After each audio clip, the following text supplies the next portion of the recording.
Pour ne rien manquer, abonnez-vous maintenant.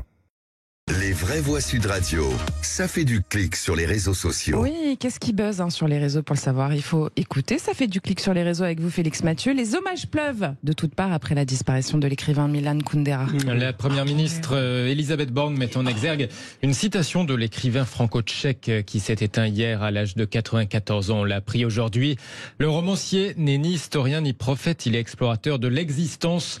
L'œuvre de Milan Kundera est une exploration profonde, humaine, intime et distante à la fois, une écriture et une voix qui nous manqueront, écrit la chef du gouvernement. Alors sur Twitter, beaucoup partagent notamment des archivina de son dernier passage à la télé. C'était en 1984, celui qui avait fui le bloc de l'Est. Quand on parle, par exemple, de démocratie populaire de l'Est, ce sont trois mensonges dans une seule phrase, parce que ce ne sont ni démocratie, ni populaire, ni de l'Est. Voilà, hommage appuyé, notamment à droite, d'Éric Zemmour, à l'auteur de l'insoutenable légèreté de l'être. Il écrit « Écrivain de génie, il avait choisi la France pour vivre libre, loin du totalitarisme communiste. Son plaidoyer pour les petites nations nous était étranger il y a encore quelques décennies. Il est désormais vital, selon Éric Zemmour, vital pour tous les Européens qui veulent protéger leur identité et luttent pour la survie de leur nation. » Voilà, mais même à gauche, même le communiste, justement, Fabien Roussel, salue une grande voix de la littérature de la liberté. Milan Kundera aura marqué son temps.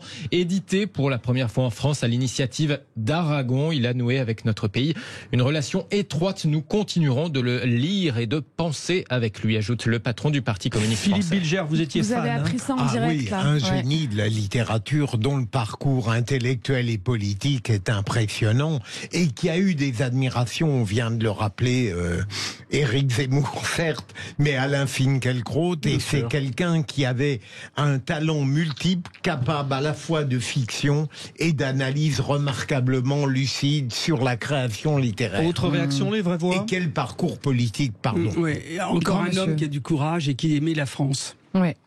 Mickaël Sadoun. Oui, d'ailleurs, je pense à Alain Finkielkraut spontanément qui disait que nous vivions à l'époque de deux grands génies qui sont du coup disparus. C'était Philippe Roth et Milan Kundera. Oui, ils sont tous les Ils deux n'ont jamais eu la distinction suprême du prix Nobel de littérature, selon lui, pour des raisons un peu politiques, notamment parce qu'il y avait parfois des personnages féminins dans leurs romans et qu'il y avait un certain rapport de ces hommes avec les femmes. J'invite tout le monde à regarder son interview qu'on vient d'écouter. Il dit des choses extrêmement intéressantes. Interview rare parce qu'il refusait toutes les interviews depuis une dizaine d'années. Bien sûr. Je note que l'hommage de Fabien Roussel est quand même très ironique dans la mesure où on sait que Milan Kundera a dénoncé le communisme toute sa vie. Oui, puisqu'il était tchèque d'origine et Oui, donc mais né Fabien en... Roussel est un homme d'intelligence. Excuse-moi. Je dis juste qu'il était tchèque et qu'il est né en Tchécoslovaquie, qui avait été victime d'invasion, notamment à Prague, au printemps 56. Félix Mathieu, Ségolène Royal. pays. Continue, oui. Donc, Félix Mathieu, Ségolène Royal se mêle sur Twitter de l'enquête sur la disparition du petit Émile et beaucoup pensent qu'elle aurait mieux fait de s'abstenir. La finaliste de la présidentielle de 2007 a d'abord commenté l'appel à témoins de la gendarmerie sur la disparition samedi de cet enfant de 2 ans et demi à Vernet dans les Alpes de Haute-Provence. Quelle tristesse, écrit Ségolène Royal. A-t-on fouillé toutes les maisons alentours, toutes les caves, tous les greniers? Il est peut-être retenu par quelqu'un, Ségolène Royal, qui écrit le mot « toutes » en majuscule avant d'ajouter un hashtag Émile. Beaucoup en réponse ironisent sur son futur poste de chroniqueuse chez Cyril Hanouna, quand d'autres s'indignent carrément, comme si la gendarmerie ne connaissait pas son travail. Retournez donc au pôle Nord. Face à cette levée de bouclier, l'ancienne figure du PS en a remis une couche, figurez-vous. Elle est allée encore plus loin dans ses critiques frontales sur le déroulement des recherches et de l'enquête, toujours sur Twitter. La mère auditionnée seulement mardi, questionne Ségolène Royal, et le père au profil très inquiétant, écrit-elle. On n'a donc pas, écrit Ségolène Royal, regardé l'hypothèse d'un problème ou d'une vengeance familiale, d'un enlèvement. Pourquoi l'alerte enlèvement n'est-elle toujours pas déclenchée? Quelle tristesse, hashtag Émile. Cette nouvelle publication lui vaut un tombereau de réponses sur le thème de l'indignité. Les uns lui rétorquent qu'elle n'est sans doute pas au courant de toutes les investigations. Les autres lui reprochent aussi de prendre le risque de jeter l'opprobre sur des parents qui ne le méritent sans doute pas.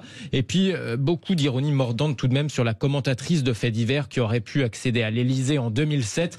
C'est tout simplement odieux, écrit André. Vous avez été candidate à la magistrature suprême et beaucoup de gens, dont moi, vous ont fait confiance. Ça devrait vous obliger à une certaine retenue, une certaine distance.